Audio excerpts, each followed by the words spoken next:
에스겔 32장 1절에서 32절 하나님의 말씀 교독하겠습니다. 에스겔 32장 1절에서 32절까지 12째 해 12째 달 초하루에 여호와의 말씀이 내게 임하여 이르시되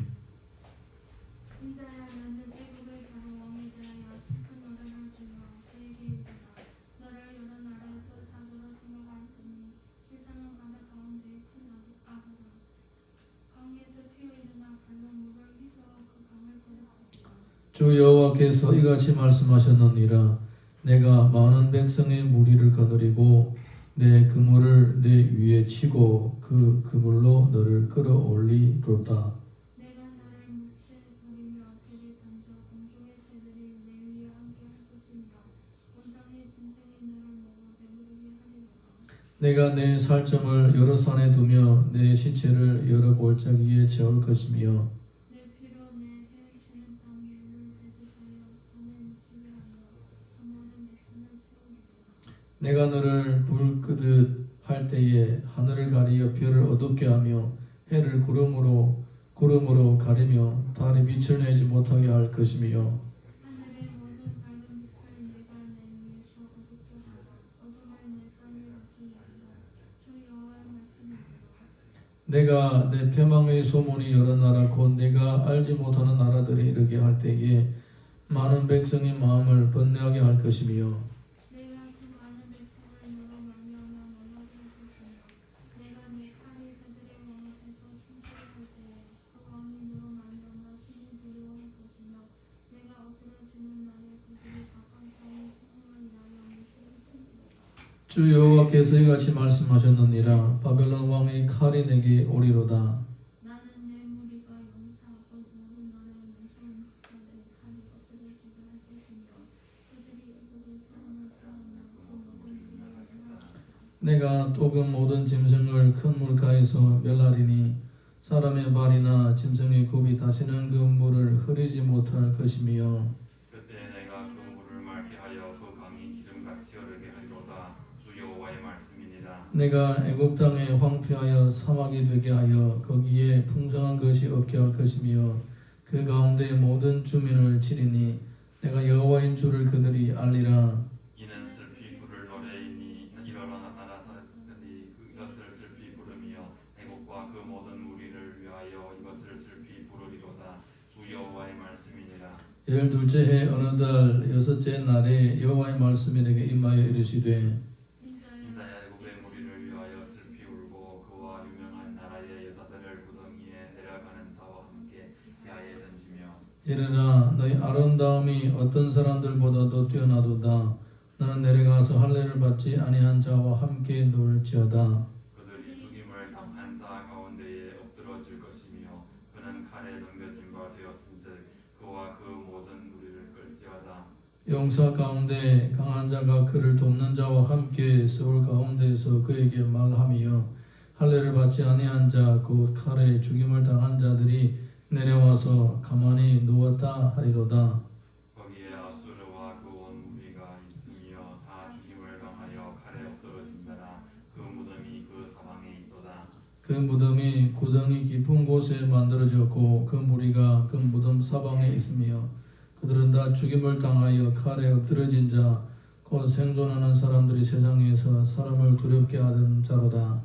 거기에 엘람이 있고 그 모든 무리가 그 무덤 사방에 있으며 그들은 다 할례를 받지 못하고 죽임을 당하여 칼에 엎드러져 지하에 내려간 자로다. 그들이 생존하는 사람들의 세상에서 두렵게 하였으나 이제는 구덩이에 내려가는 자와 함께 수치를 당하였도다.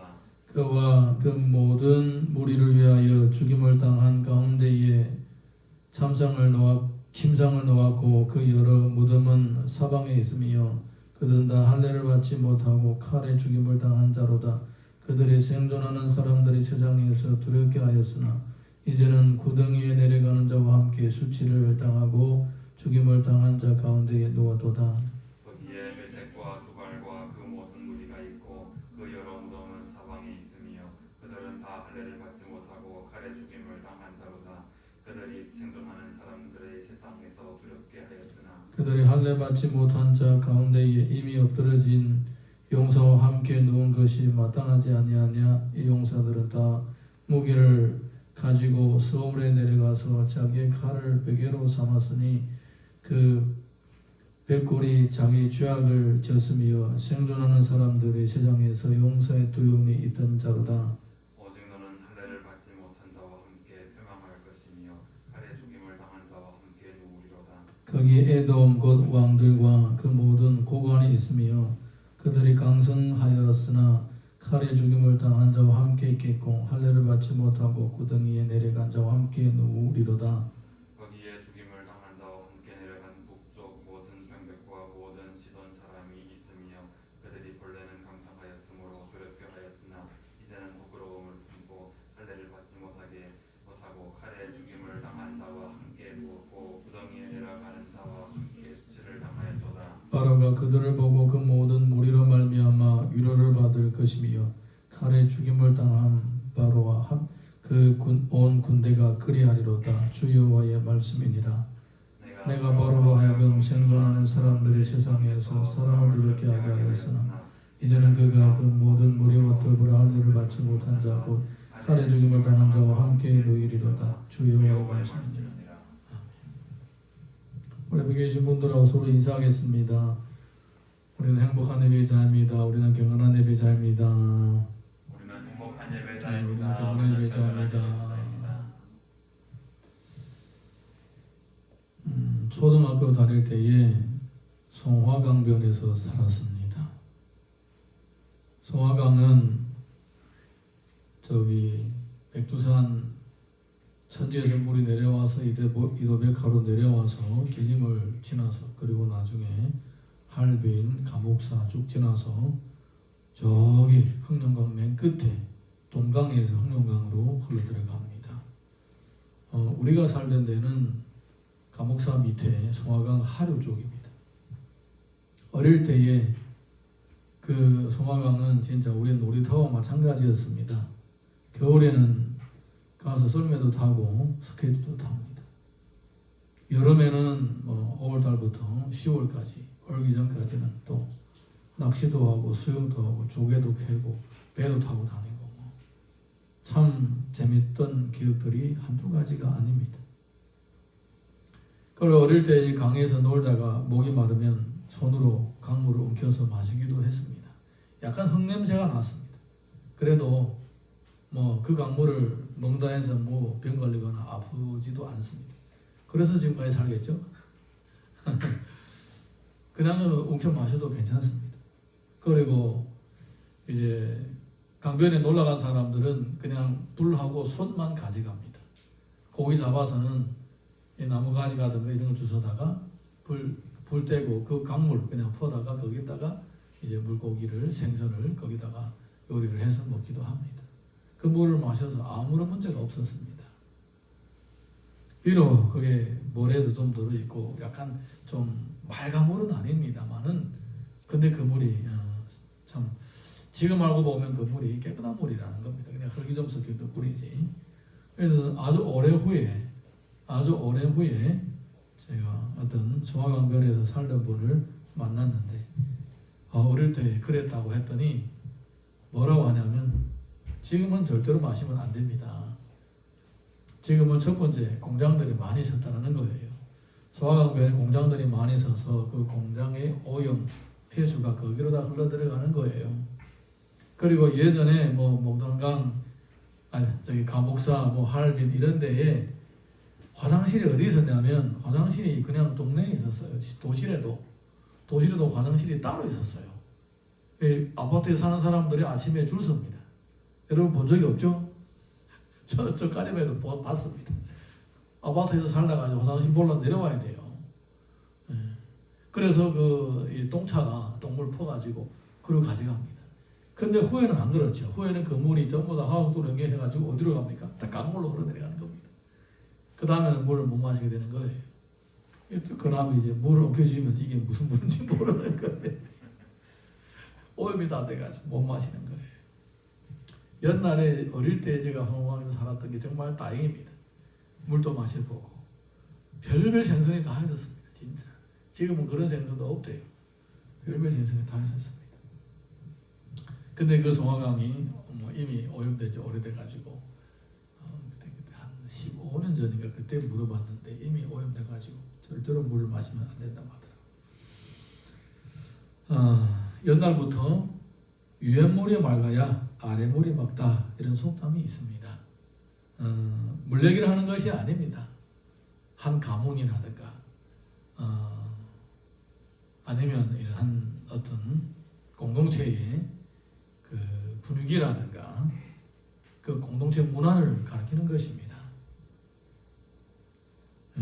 오늘 성경을 보게 되면 하나님께서 이 위에물이 맑아야 아래물이 맑다라는 이런 비슷한 얘기를 하는 것을 볼 수가 있습니다.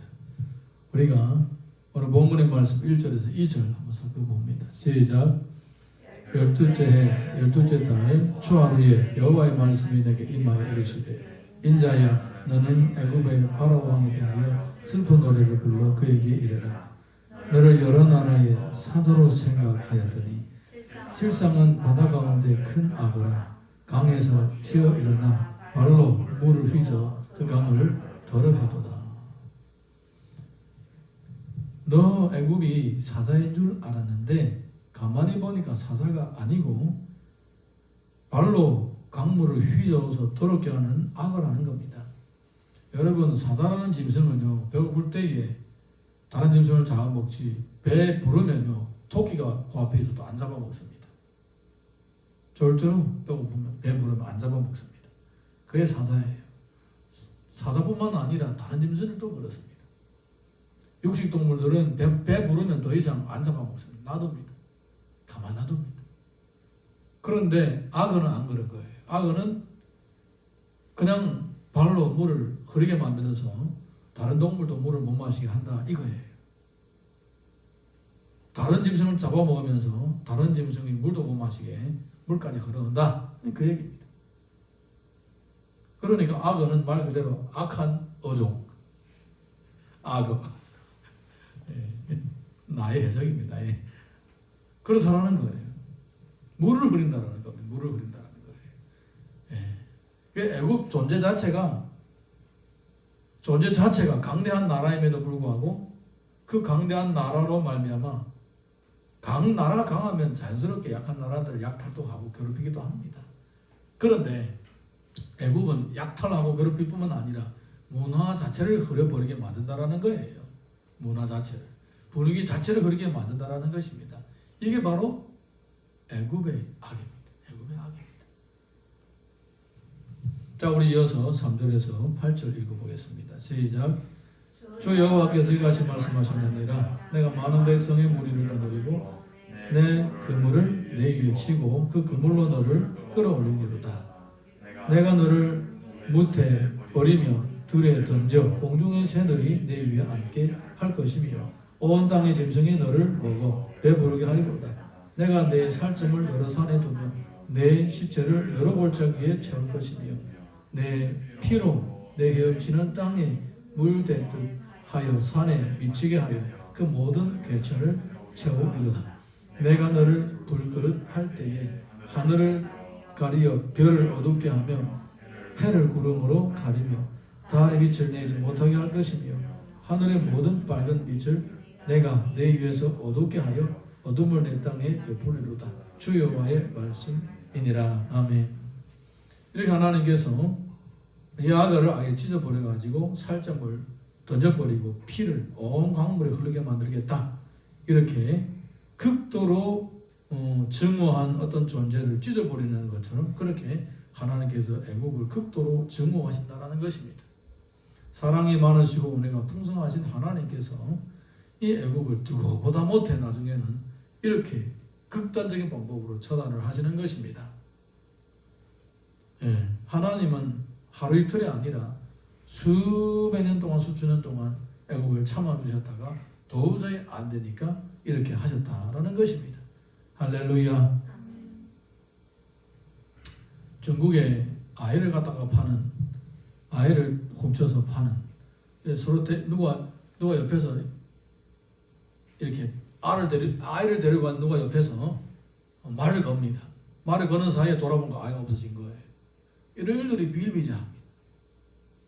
그렇게 그래서 그 동영상 보니까 이렇게 아이를 훔쳐간 사람들은 어떻게 하기를 원하느냐, 여러분 생각은 어떻게 하면 좋으냐, 무슨 형을 줘야 되는가, 이렇게 질문을 했더라고요. 그 아이를 훔쳐가서 팔기도 하고, 그 아이를 훔쳐가서 키워서 도둑놈 만들기도 하고, 또 여자아이는 창녀 만들기도 하고, 심지어 어떤 아이는 내장을 이 생체 이 내장을 갖다 팔기도 하고 그렇게 죽는데요. 아이가 잡혀가 뭐 어떻게 될지 모르는 거예요. 어디에 팔려가지고 남의 집에서 양자로 자라는 것은 다 그런 아이다, 복 있는 아이들이에요. 그렇다는 거예요. 이런 아이를 독출해가지고 팔아먹는 사람도 어떻게 처형을 해야 되느냐, 극단적인 처형을 하는 것 제일 좋다, 이렇게 글을 쓴 사람도 있더라고요. 극단적인 처형. 여러분, 아무리 내가 사랑이 넘친다고 할지라도 아이들을 갖다 팔고 아이들한테 몹쓸 짓을 한 사람에게는 관용할 수가 없는 거예요. 여러분, 관용할 수가 있습니까? 절대로 없습니다. 왜? 내 아이도 만약에 훔쳐간다면 내 아이도 될지 모르잖아요. 아이 있는 부모라면 그 사람을 아이를 파는 사람을 관용할 수가 없는 거예요. 그와 마찬가지로 하나님은 사랑이 많으시고 은혜가 풍성하지만 애굽을 이렇게 몹쓸 짓을 하는 모습을 보면서 애굽에 대한 관용은 이제 한계가 된 거예요. 끝이 난 거예요. 이제 관용도 얻을 때는 이렇게 필요 없는 거예요. 더 이상 관용조차도 그들에게는 아까울 정도로 그 사람들은 극악에 도달한 거예요. 그래서 하나님께서 여러분, 하나님을 믿어도 멍청하게 믿으면 안 됩니다. 사랑은 맹목적인 사랑이 없는 거예요. 하나님의 사랑은 사랑과 공의가 병행되는 거예요. 무조건 그냥 아닙니다. 성경을 잘 보셔야 됩니다. 예수님이 우리 위해서 피를 흘렸다고 해가지고 우리의 죄를 그냥 방임하는 게 아닙니다. 다 낱낱이 하나님 앞에 다 자백을 해야 되는 거예요. 아멘입니까? 네. 그래서 성경을 보더라도 사랑만 보고 공의를 모르면 그거는 완전히 하나님을 오해하는 것입니다. 물론 공의만 얘기하고 사랑을 얘기하지 않으면 오히려 냉정해 보이고 잔인해 보이기도 하겠지만은 어쨌든 지금은 사랑의 하나님께서 참다 못해 이제 더 이상 관용조차도 그들에게는 사치가 된 거예요. 그래서 이들에게 극도의 악한 그 죄악에 알맞는 형벌을 내리시는 것입니다. 할렐루야. 자, 우리 9절에서 10절 봅니다. 시작. 내가 내 패망의 소문이 여러 나라 곧 내가 알지 못하는 나라들에 이르게 할 때에 많은 백성의 마음을 번뇌하게 할 것이며 내가 그 많은 백성을 너로 말미암아 놀라게 할 것이며 내가 내 칼이 그들의 왕 앞에서 춤추게 할 때에 그 왕이 너로 말미암아 심히 두려워할 것이며 내가 엎드려지는 날에 그들이 각각 자기 생명을 위하여 무시로 돌리로다. 이렇게 애굽이 망하는 것을 보고 사람들이 두려워하게 된다는 것입니다. 자, 11절에서 14절 시작. 주 여호와께서 이같이 말씀하셨노니 바벨론 왕의 칼이 내게 오리로다. 나는 내 무리가 용사하고 모든 나라의 무서운 자들의 칼에 엎드려지게 할 것이며 그들의 애굽의 교만을 피하며 그 모든 무리를 멸하리로다. 내가 또 그 모든 짐승을 큰 물가에서 멸하리니 사람의 발이나 짐승의 굽이 다시는 그 물을 흐르지 못할 것이며 그때 내가 그 물을 맑게 하여 그 강이 기름같이 흐르게 하리로다. 주 여호와의 말씀이니라. 송화강은 다시 언제 손을 움켜서 물을 마실 수 있을지 모르지만은 하나님은 분명히 그 지역을 깨끗하게 하시겠다라고 말씀을 하셨던 것을 볼 수가 있습니다. 바로 그 악의 물을 흐르게 하는 그 악의 축이었던 애굽을 없애버리면 된다. 이것이 바로 하나님의 논리이시는 겁니다. 하나님의 논리세요. 네. 자, 그 다음에 이어서 15절에서 16절 시작. 내가 애굽 땅에 황폐하여 사막이 되게 하여 거기에 풍성한 것이 없게 할 것이며 그 가운데 모든 주민을 치리니 내가 여호와인 줄을 그들이 알리라. 이는 슬피 부를 노래이니 여러 나라의 여자들이 이것을 슬피 부르며 애굽과 그 모든 무리를 위하여 이것을 슬피 부르로다. 주 여호와의 말씀이니라. 이렇게 하나님께서는 애굽으로 하여금 세상 사람들이 부를 슬픈 노래가 되게 하신다라고 말씀하십니다. 로마서 1장 32절 시작. 이 같은 일을 행하는 자는 사형에 해당한다고 하나님께서 정하신 말 알고도 자기들만 행할 뿐만 아니라 또한 그런 일을 행하는 자들을 옳다 하느니라. 애굽이 자신들이 물을 흐리면서 또 그렇게 자기들처럼 자기들 닮아가는 이런 사람들 다 옳다라고 한다는 것입니다. 악 중에 악이 바로 내가 악을 행하면서 다른 사람도 악을 행하도록 유도하는 것입니다. 물귀신 작전이죠. 물귀신 작전입니다. 분위기 전체를 흐려버리게 만드는 겁니다. 도둑놈은 자기 아들이 도둑되기를 원하지 않아요. 도둑질을 하는 건 잘못된 줄 알아요. 그런데 가장 문제인 것은 도둑질을 하는 것 자체가 나쁜 것인 줄 모르고 자네들도 그렇게 살아라고 하는 사람이 가장 나쁜 사람인 거예요. 자기 아들들, 자기 딸들, 자기 자녀들까지도 다 도둑놈으로 만들어버리는 거예요. 애굽이 바로 그렇게 했다. 애굽이 바로 그렇게 했다. 그러는 겁니다. 예전에 아주 오래전에 20몇 년 전에 제가 읽었던 책이 있었는데 논리야 놀자라는 책입니다. 논리야 놀자. 지금 책이 있는지도 모르겠습니다. 이 책 중에 이런 내용이 있습니다. 한 선생님이 강의를 하고 있었는데 이런 퀴즈를 냈습니다. 수수께끼죠. 수수께끼를 냈습니다. 두 사람이 굴뚝에 들어가 청소를 했습니다. 일이 끝나서 두 사람이 같이 나왔습니다. 한 사람은 깨끗하고 한 사람 몸에는 검은 먼지가 덮여 있었습니다. 나오자마자 둘 중에 누가 샤워를 하겠습니까? 다 들었던 얘기죠? 학생이 네, 아무래도 몸에 먼지가 많은 사람이 가서 샤워를 했을 겁니다. 이렇게 얘기를 했습니다. 그래서 선생님은 이 두 사람은 자기 자신을 볼 수가 없고 상대방만 볼 수가 있다는 것을 꼭 잊지 마세요 라고 이제 학생들에게 힌트를 줬습니다. 그러자 다른 학생이 선생님 제가 답하겠습니다. 그러면 깨끗한 사람이 샤워를 했습니다. 왜냐하면 상대방을 보니까 몸에 먼지가 많아서 나도 먼지가 많았을 것이다 라고 생각하고 가서 샤워를 했을 겁니다. 이렇게 대답을 한 거예요. 그러자 선생님은 이렇게 대답을 했습니다. 두 사람이 다 똑같이 굴뚝에 들어가서 청소를 했습니다. 그러면 두 사람이 한 사람은 깨끗하고 한 사람이 먼지를 뒤집을 수가 있습니까? 질문을 한 거예요. 제가 여러분에게 던진 질문은 논리적인 함정이 있는 질문입니다. 여러분이 만약에 논리적인 사고방식을 가지고 있지 않으면 이 함정에 빠지게 됩니다. 이렇게 대답한 거예요. 맞죠? 네, 논리적인 함정에 빠진 거예요. 두 사람이 다 굴뚝에 들어갔는데 어떻게 한 사람이 깨끗할 수가 있고 한 사람이 들어올 수가 있어요? 다 청소를 했는데. 이래 보신 분들 알잖아요. 다 먼지 구덩이들아 이랬어요. 네, 두 사람 다 먼지를 뒤집을 수밖에 없는 거예요. 애굽은 그 지역에서 가장 영향력이 있는 나라였습니다. 애굽의 세력은 중동 전체에 영향을 미쳤고 아프리카 북부 전체에 영향을 미쳤습니다. 이 애굽 자체가 우상의 나라였고 악을 행하면서 살았는데 그와 같이 어울리는 작은 나라들이 악을 행하지 않을 수가 있겠습니까?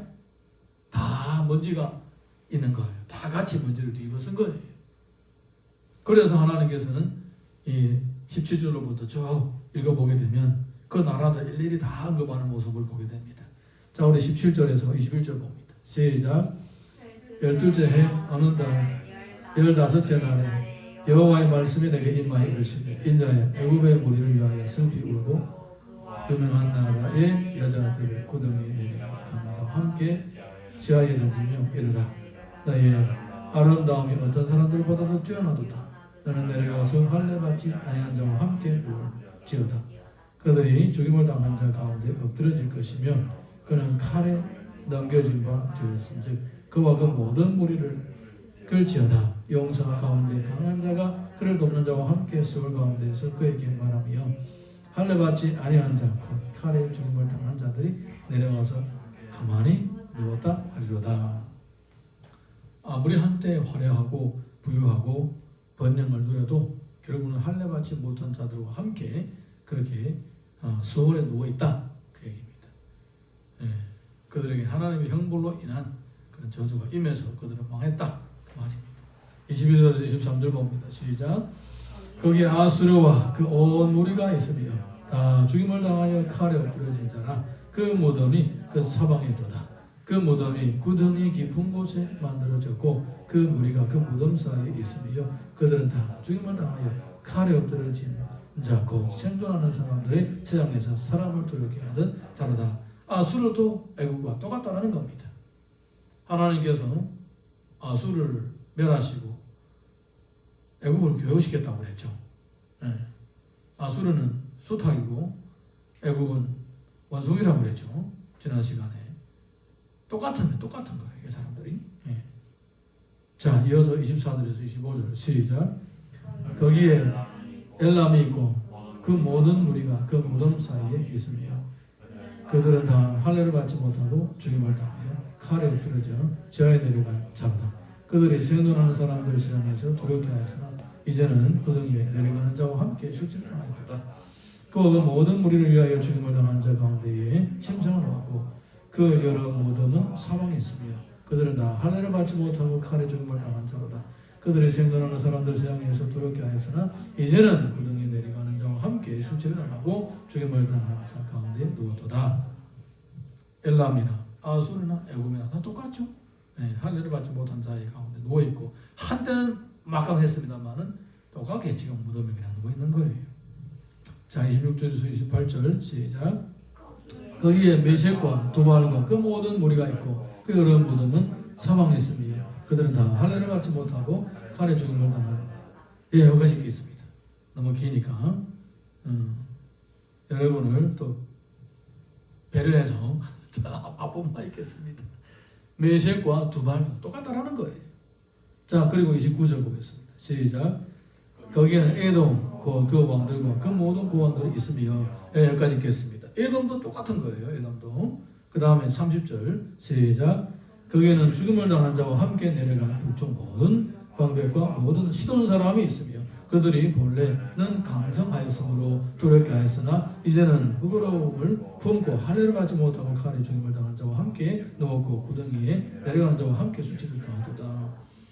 바닷가에 사는 시돈이나 두루나 별 차이가 없다는 거예요. 똑같다는 거예요. 네. 이 사람들 전부 다 애굽의 영향권에서 살았던 나라들입니다. 애굽의 모습으로 애굽의 모습처럼 그들도 다 그렇게 살았다가 다 그렇게 망하게 되었다라는 겁니다. 네. 그렇게 망했다는 겁니다. 여러분, 이것이 바로 죄의 영향력입니다. 죄라는 것은 오염되는 거예요. 죄는 한 사람에게 그치는 것이 아닙니다. 한 집안에 한 사람이 만약에 죄가 있으면 그 온 가족들이 다 피해를 보게 되는 거예요. 만약에 그 집안에 한 사람이 믿음으로 제대로 살게 되면 온 가족들이 다 따라서 복을 받게 되는 거예요. 그래서 성경을 보게 되면 주 예수를 믿으라. 그래야면 너와 내 집이 구원을 얻으리라.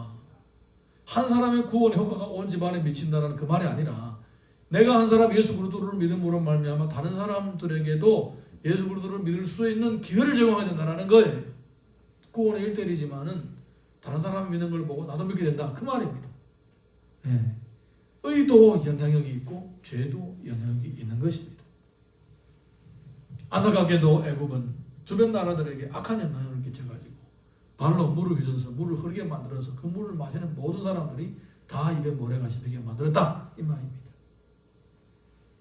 자, 32절 32절 읽어보겠습니다. 시작.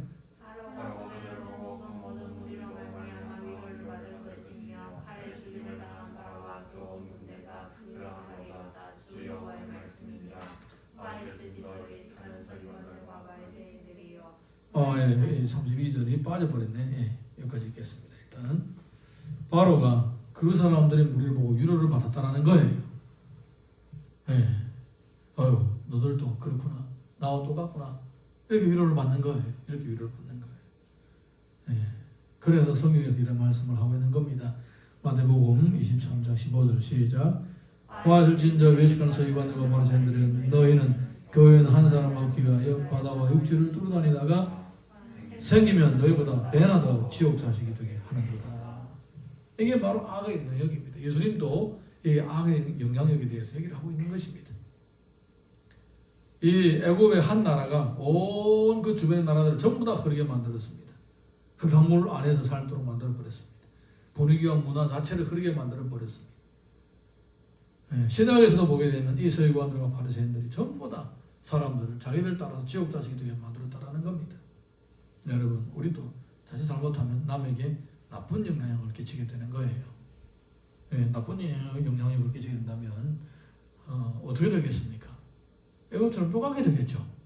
예수님 우리를 보고 세상에서 빛과 소금의 역할을 감당하라고 하는데 가서 뭐 맑은 물도 흙탕물로 다 휘저어 놓는다면 당연히 하나님께서 애굽에다가 내렸던 재앙을 그 사람에게 내리겠죠. 그래서 우리가 자칫 잘못하면 이렇게 애굽처럼 살다가 주님으로부터 지적을 받게 되고 책망받게 되고 심지어 그 죄의 대가를 또 톡톡히 치러야 될 수도 있다는 것을 꼭 기억하시기 바랍니다.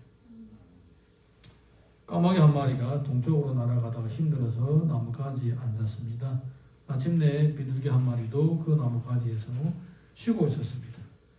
힘들어서 쉬고 있는 까마귀를 보면서 이렇게 물었습니다. 당신은 무슨 일 때문에 그렇게 힘들게 날아다니고 있습니까? 까마귀가 불평하면서 두들댔습니다. 이 지역 사람들은 내 목소리를 듣기 싫어하고 내가 울 때마다 상을 찌르면서 재수없어 그래서 너무 속상해요. 도저히 참을 수 없어서 다른 곳으로 가야 되겠어요. 그랬더니 비둘기가 차분하게 타일러졌습니다. 힘들게 여기저기 날아다니지 마시고 그냥 못 들은 척하고 사는 곳에서 지내십시오. 당신이 목소리를 고치지 않기 전에는 어디 가나 다 똑같습니다. 그랬대요. 오늘은 여러분 잘 웃어주니까 참 고맙네요. 어디 가나 목소리를 고치지 않으면 다 똑같아요. 그랬대요. 맞는 말이죠. 예. 까마귀가 어디 간들 깎아그리지 않겠습니까? 예. 만약에 우리가 우리 안에 있는 죄악 그대로 방치해두면 어디 가나 물을 흐리는 애굽처럼 남에게 피해를 주게 되는 거예요. 에스겔 36장 7절 보겠습니다. 시작. 그러므로 주 여호와께서 이같이 말씀하시기를 내가 맹세하신 즉 너희 사방에 있는 이방인이 자신의 수치를 반드시 당하리라. 하나님께서는 물을 흐린 사람들을 가만히 두지 않겠다. 그렇게 얘기하시는 거예요. 그래서 애굽도 벌하시고 엘람도 벌하시고 아수르도 벌하시고 두로시도 다 벌하시는 거예요. 역대하 6장 33절 보겠습니다. 시작. 주는 계신 곳 하늘에서 들으시고 모든 이방인이 주께 불을 짓는 대로 이루사 땅의 만민이 주의 이름을 알고 주의 백성 이스라엘처럼 경외하게 하시오며 또 내가 건축한 이 성전을 주의 이름으로 일컫는 줄을 알게 하옵소서. 아멘. 이방인들도 주님의 이름을 부르게 되면 주께서 그들을 들어주신다라는 것입니다. 그러니까 꼭 이스라엘이 아니더라도 만약에 애굽이, 만약에 엘람이, 만약에 아수르, 시돈, 두로 이 사람들이 자기들의 죄를 알고 회개하고 주께로 돌아오면 하나님이 형벌을 다 걷어가 주신다라는 말씀입니다. 이방인들조차도 그런 은혜의 기회가 주어지는데 하물며 예수님을 믿는 우리이겠습니까? 우리 자신의 허물과 죄를 멀리하고 주님의 말씀으로 자신을 채워가고 믿음으로 살려고 정말 주님 말씀하신 대로 어디 가나 빛과 소금의 역할을 하고 그렇게 살고자 할 때에 주님은 우리들에게 반드시 복을 줄 줄로 믿습니다. 로마서 15장 4절 보겠습니다. 시작. 무엇이든지 전에 기록된 바는 우리의 교훈을 위하여 기록된 것이니 우리로 하여금 인내로 또는 성경의 위로로 소망을 가지게 함이니라.